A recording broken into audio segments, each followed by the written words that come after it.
Hello, everybody. We're here, we're in the identity work stream, so it's no surprise we're going to be talking about digital identity, but specifically we're going to be talking about the role of wallets. As we were introduced, my name is Wallace. I work with Accenture. I lead our digital identity innovation business. We have our amazing development team here in Bratislava. We obviously spend a lot of time working with you guys. So Marc is... Hi, g'day. My name's Marc. I'm with the law firm Fragaman. We're probably the largest law firm that nobody's ever heard about, but again, working very closely with Marie and with the amazing team here in Bratislava, so nice to be here. So the two of us are going to tag team this, and I'm just going to kick it off. Marc is actually going to be the interesting part because, as you know, Accenture, we're a technology firm. We're helping build technology solutions. Marc and the team in Fragaman are the ones that have the really interesting use cases. So hopefully you're going to be fascinated by some of the exciting things that they're doing with wallets. Okay, so no surprise, the world is changing. What we're seeing is three kind of major moves. One is towards this concept of ownership. What we're seeing is people want to own their own data. They want to have their own data in their hand. They want to be able to feel that they've got control and agency over what happens to the data, who uses the data. We see an increasing number of digital interactions. So as more and more of our world becomes digital, we're being asked to interact with systems and using things like digital identity, but also digital data.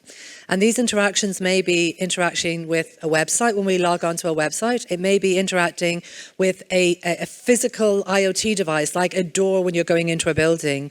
So there's a number of different things, but the critical thing here is that the number of digital interactions that we all partake in on a daily basis is growing exponentially. So lots and lots of activity around data exchange. And then finally, data. So data and AI. I'm not going to talk about AI because everybody else is. I spent 25 years doing AI research, so I absolutely know what the exciting opportunity of AI, but I also know that the challenges. And the reason I actually moved out of AI and into this whole identity wallet space is around the whole ethics of AI. How do we enable AI to be personal and safe and secure and personalized to each individual? And we believe this idea of having AI in your wallet, and some of the exciting stuff Fragaman is doing is really changing what we think of when we think of a wallet, making it super smart, super personalized, a real assistant that you have in your pocket. So this is what we're also seeing around data and AI. How can we leverage the wallet in order to completely transform how AI is delivered to us as individuals? So this is where in Accenture we're talking about the universal wallet infrastructure. And what the universal wallet infrastructure means is it's a wallet infrastructure that brings together identity, money, and objects. So it's not just about an identity wallet. It's not just about a crypto wallet. It's really about having a wallet, having, in fact, actually a smart application on your device where you can hold personal identity documents and actually other types of documents. How you can hold money or how you can transact either with crypto or with other forms of payments, and then how you can hold references to objects. So it might be, proof of ownership of a car so that when you want to get in the car, you can start it and you can prove you're the owner of the car. It could be any other hardware or physical devices that you might have. So this is what we think of when we think about wallet technology and where we believe it is going. So the critical thing here is what we see happening is this shift to the edge. Even we see the likes of AI, we see, Apple's recent announcement around moving more and more of the AI to the edge into the mobile device. What we're seeing happening is more data shifting to the edge. This isn't new. Anybody who worked, and you're all young people here, so maybe, but anybody who worked in the IoT space and the Internet of Things, you know this is always the way. You bring the AI, you bring the analytics, you bring the smarts to the edge, to the device, because it's just, you can't, if you've got billions and billions of devices, you can't just keep streaming all the data back to a central location. So this idea of shifting data and shifting processing to the edge is not unusual. But what it does is it realizes a few really, really important things. Privacy is one of them, but it actually isn't maybe the most interesting one because you can look at many ways of solving privacy.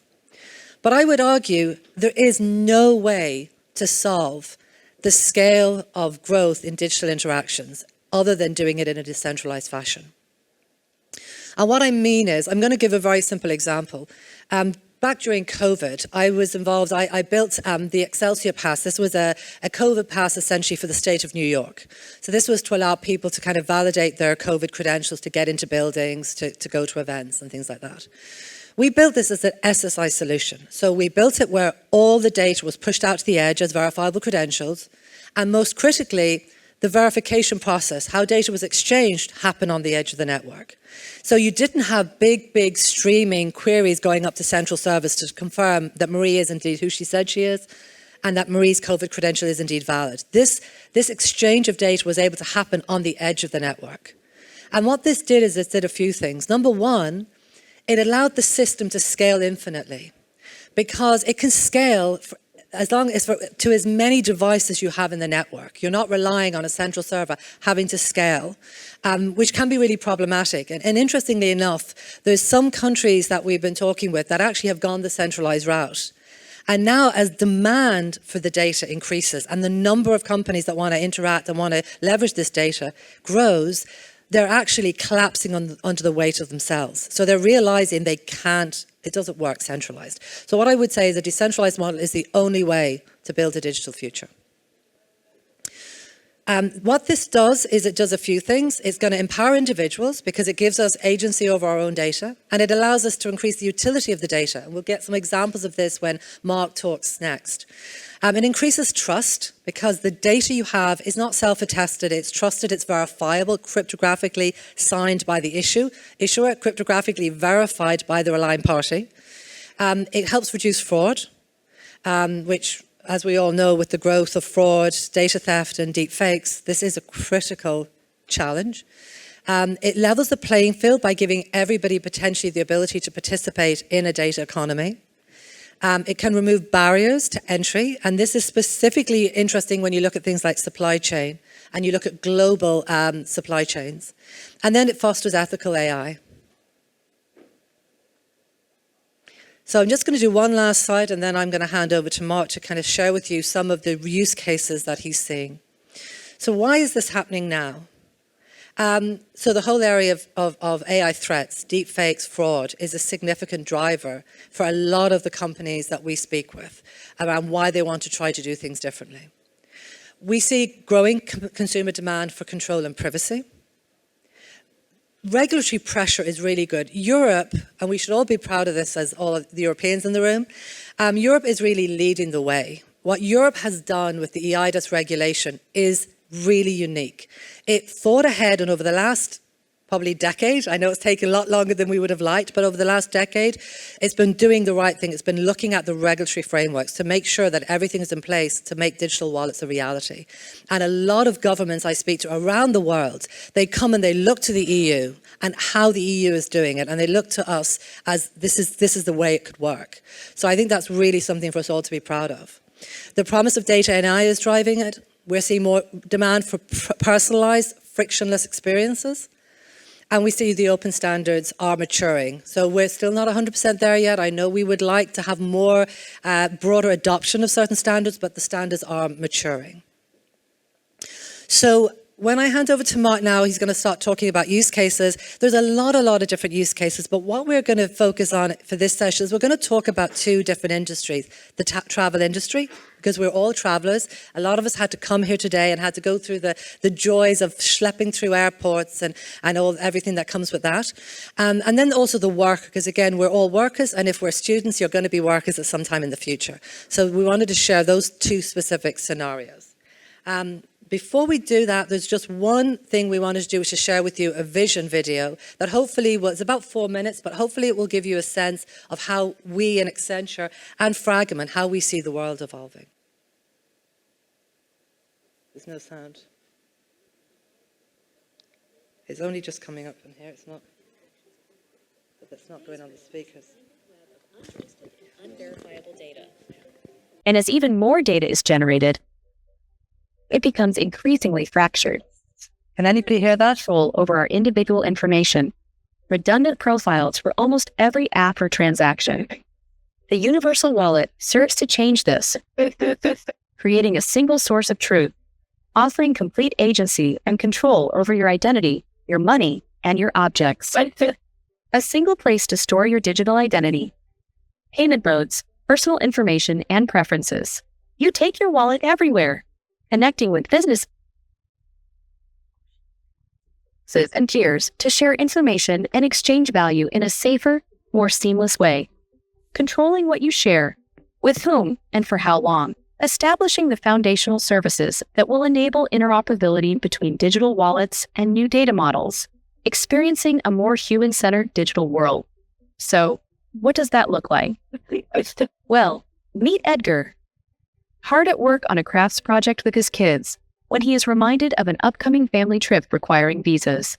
Thankfully, Edgar already has his wallet set up with everything he needs to apply and pay for his visa. Data related to his identity, finances, health, other important personal information, and even connections to his family's wallets. With his wallet connected to his preferred devices, he can interface with the embedded AI agent using voice, gesture, or touch to connect with his preferred immigration services provider and begin the visa application process automatically. No forms, no uploads, no fuss. He safely and conveniently shares sensitive personal information through the wallet, protecting him and his family, while allowing service providers to process the visa in record time, as all the information is accurate and complete. All accomplished without putting down the glue and letting Edgar focus on what matters most. Or, let's meet Megan. She's traveling to a new country. She opted to share her travel plan, which prompted her to not only identify, but also book a local ride-hailing provider and connect her payment information to create a verified account before departing. Upon arrival, her rideshare driver awaits, notified by the airline the moment she clears immigration. Her hotel also benefits from the cross-brand data exchange powered by Megan's wallet and checks her in early as her arrival time is updated by the rideshare provider. Skipping the check-in queue, she heads straight to her room with her digital room key issued by the hotel to her wallet, allowing her to enjoy the comfort of her room after a long flight. Moments later, she's surprised when room service delivers her favorite meal personalized to her dietary preferences.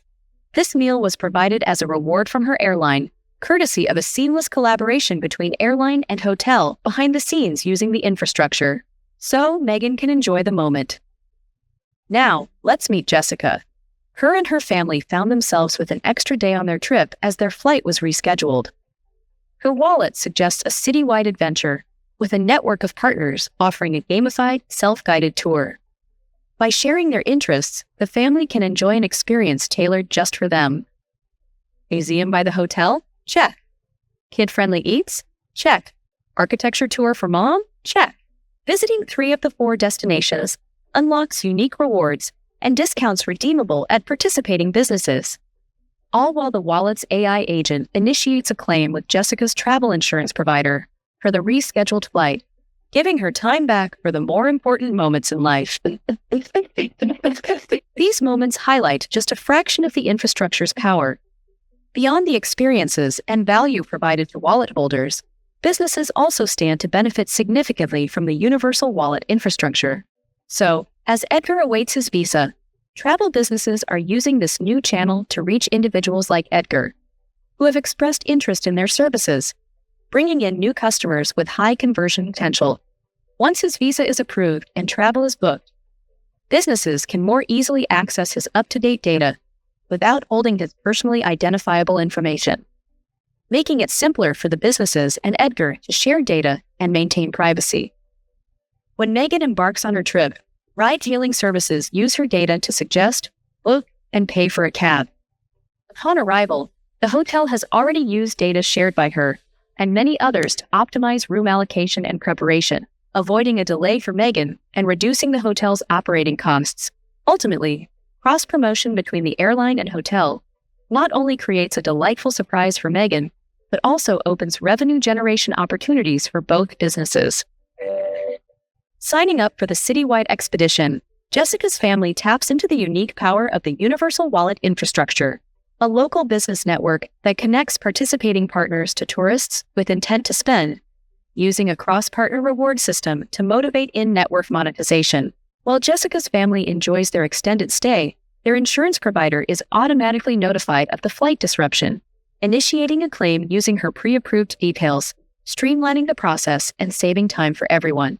So, whether businesses want to unlock new opportunities, drive revenue, or push the boundaries of customer interaction, the Universal Wallet infrastructure enables new modes of intelligent collaboration and shared value creation with customers and industry peers. So thank you for your patience with that.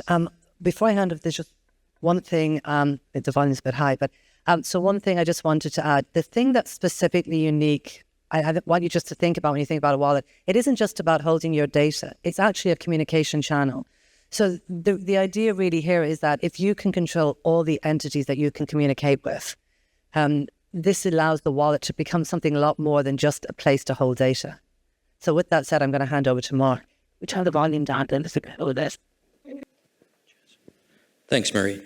So one of the previous slides had, there was a couple of topics on there, on the regulatory pressure and the use of AI. And I just want to relate what Marie has got here back to our world. And we, just as a background, we support immigration into about 160 plus countries, right? There's several 100,000 cases on an annual basis. So I think we have a little bit of authority to talk about it. But what we're finding is that in our world, the immigration is becoming incredibly complicated, right? For those of you here in the EU, you know, one of the big focuses for our firm is the posted worker notification.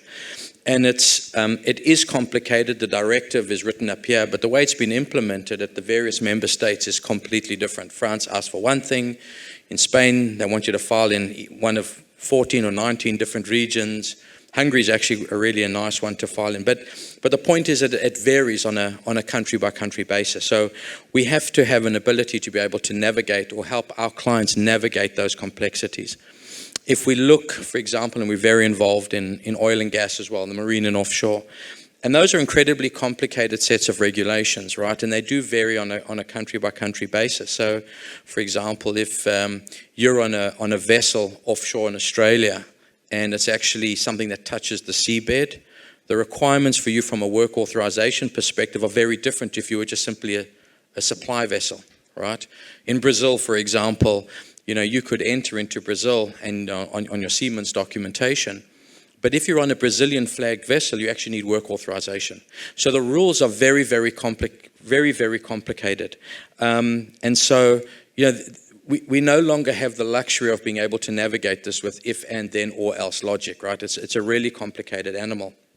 So what we've actually found is that the combination of and we're using Gen AI in terms of against our own knowledge library. We probably have the biggest immigration library, and we're using that together with the digital wallet, verifiable credentials, and joining the two together, right? And I'll give you a great example. We demonstrated this to the European Labour Authority, where we have, for example, a US national based in Germany on a German EU ICT permit wants to go to France, right? And so the questions that are asked backwards and forwards, and at the end of the day, you come out with the fact that this individual needs posted worker notification and a certificate of coverage, right? And then you instantiate those workflows based upon that distinct set of things that individual needs. And those result in a verifiable credential being written back to the holder's wallet. Because one of the things that we're finding is that we sort of see it from a siloed perspective in the mobility space, but the individual traveler doesn't. So relating it back to the video, the individuals want to be compliant, but they don't know all the things that they need, right? So you could find that posted worker and Social Security is part of the sort of the employment law side of the equation, right?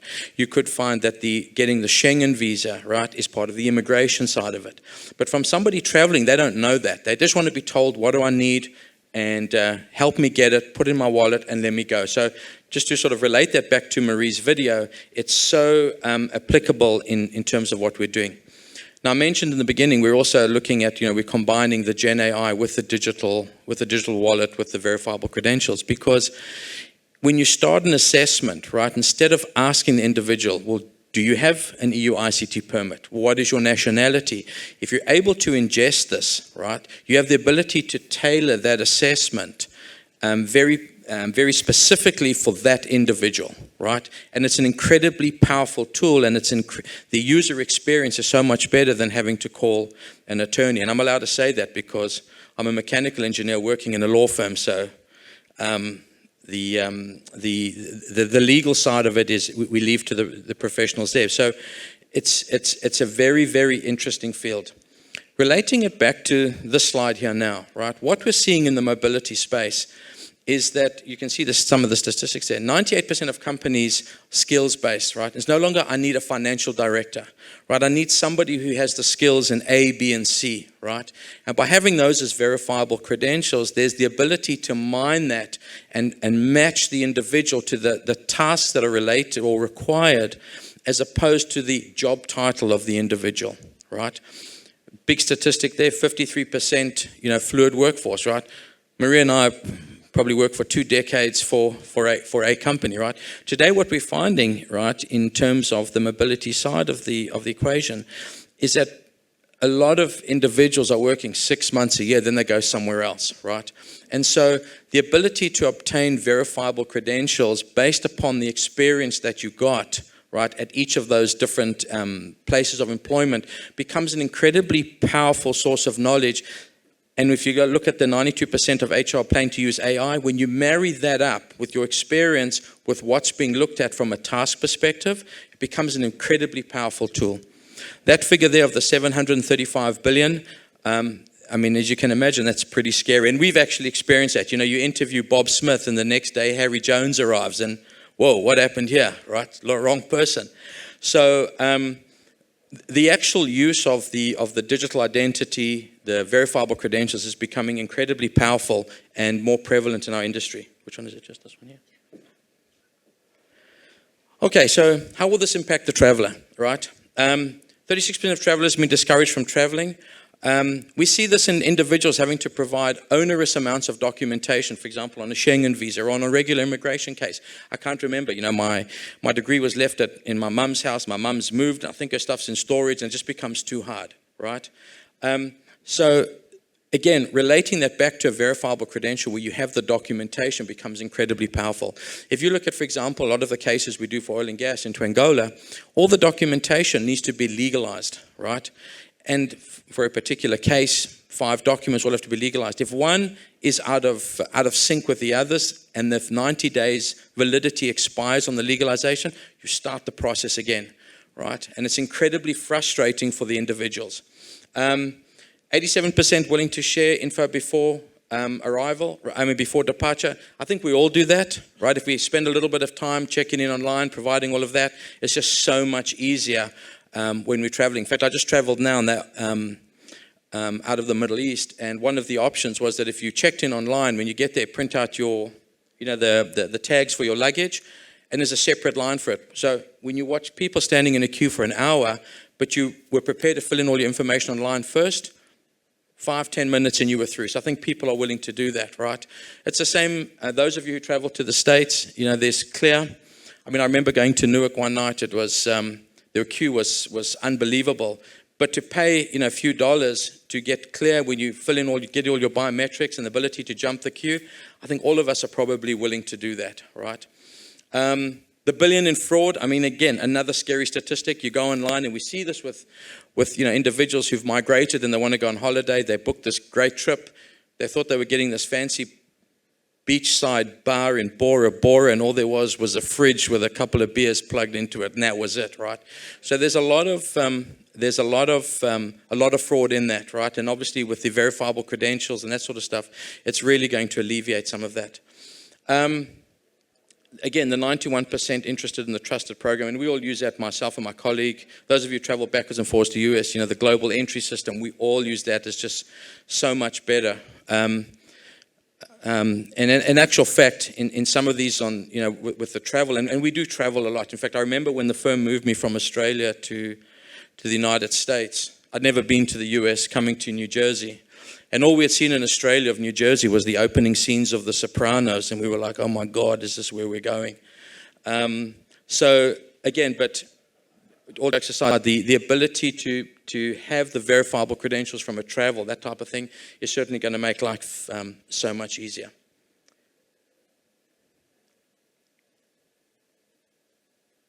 So in our world, so what are we doing, right, from a Fragment perspective, right? And we know that on an immigration case, the collection of documentation is massive, right? Having all the documentation is really quite onerous. And so really what we're doing is we're looking to be able to have the digital wallet with verifiable credentials of the documentation that's needed for the submission of the application. Being able to use those as part of our case processing. So for example, if the case requires a passport, birth certificate, and your academic transcripts, right? We're working very closely with government, is that what is the data attributes that are actually needed for that case? All right, as opposed to just literally providing a copy of your birth certificate. Because I want to know who's your mum, who's your dad, what's your date of birth, where were you born, etc. Right? But you have the ability to ingest that from a trusted source. It's going to make life so much easier.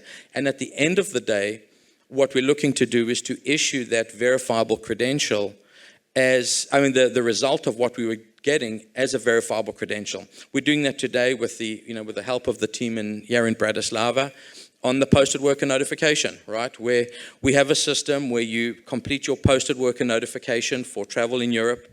We have a robotic platform that lodges it on the particular government portal. And at the end of that, a verifiable credential is issued to the user's wallet, which is really quite amazing. And the reason being, it's just really quite crazy.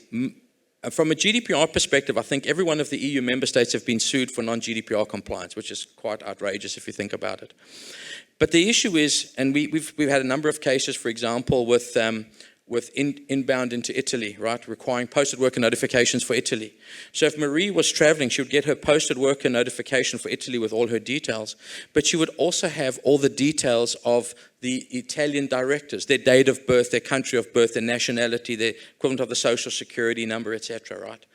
And so what we do with the verifiable credential is we've based it on the e-declaration, where all we've got in that are the data attributes pertinent to the individuals. In other words, to solve those GDPR issues. But we underpin it with the underlying posted worker notification that was issued. So these are the types of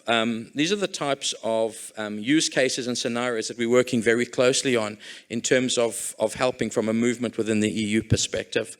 And again, had a lot of good feedback from the European Labour Authority. We're doing a lot more on, the issuance of visas and what have you. But where it becomes really amazing is that if you have a look, and again, I'm just talking about posted worker, seen as really relevant from an EU perspective, is part of the directive is that fines can be leveled. So in other words, if Marie was employed in the Netherlands traveling to Italy, if Marie was non-compliant, under the original regulations, the fines for that non-compliance would be issued against Marie's employing company in the Netherlands. Now what they've got is joint liability. So they're saying, we don't care that you're employed in the Netherlands. We're going to fine your client here in Italy or your host company in Italy. So now there's a real need for the proving that you actually have a valid posted worker notification. So again, working with the team here, the portal allowing receptions at the various client sites to be able to validate that somebody has the valid documentation based upon it being a verifiable credential. So that's just a sort of a small snapshot into our world. As Marie well knows, our firm is investing heavily. Just to put some numbers out there, if we look my colleague and I, we looked at a short date range of documents that we have, right? We have, over a very short date range, 110 million documents, right? Of those 110 million documents, if we take the easy ones, passports, birth certificates, marriage certificates, employment records, police clearances, that accounts for 21 million documents that could be credentialized, 4 million employees, right? So the volumes are massive, and we certainly see it on our side. So hopefully that gives you a bit of a snapshot into our ecosystem. So I won't talk much longer. I'm not going to go through this full travel experience because we want to leave some time for questions. But what I wanted to do is this just kind of gives you a little bit of what happens under the covers with the video that you saw. So the idea that we say travel at the speed of thought, but the idea really is that to make this whole travel experience really easy, really seamless, so you don't have to worry about loads of paperwork and it's just, so we have this idea of your TravelX, and indeed, what the likes of what Fragment are doing to make the wallet also a smart AI assistant. So the idea is that we don't just want wallets, what we want is actually assistants on our devices that will hold data, but they fundamentally are doing stuff for us. us. So I will just start on this, and then I'll just fast forward to the end so we have time for questions. But really the key point here is just that the point I raised before about all these interactions that happen today, in a centralized world, companies try either slurp up all your data from various channels, or they get all your data. And then there's the idea that companies will share data between themselves and you give them consent. Now, this is okay if I'm company X and there's maybe 5 companies that I need to be able to share data with. So they can put the legal agreements in place and they can put the security in place and I give consent. But just imagine if I'm interacting with hundreds of entities and those hundreds of entities may need some information about me. It absolutely does not scale. There is no way a digital society can be centralized because the world isn't centralized. We're all decentralized entities. We're all endpoints in a network that move around, and we need to have our data with us as we move. So all I would just say as a final thing before we do the questions is don't think about wallets as storing data. Think about wallets as a smart assistant, as something that helps you navigate your world. And it's backed by trusted, verifiable data that everybody can trust.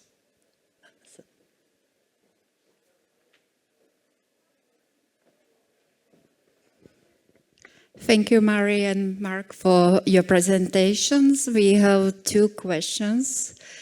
So, does Fragment offer AI internships? So what was the question? Internships, AI internships. Well, the head of enterprise architecture is sitting right here, so you can ask him. And we are investing. We're working very closely, obviously, with Accenture on the Gen AI. It's an incredibly exciting field for us, so I have no doubt it's going to expand as we look to credentialize and to, we've got our own vector database with our knowledge, but as that grows.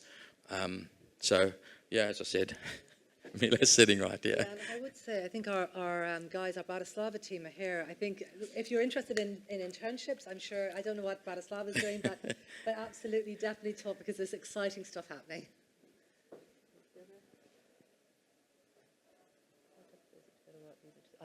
How difficult is it to get a work visa for the US as a student?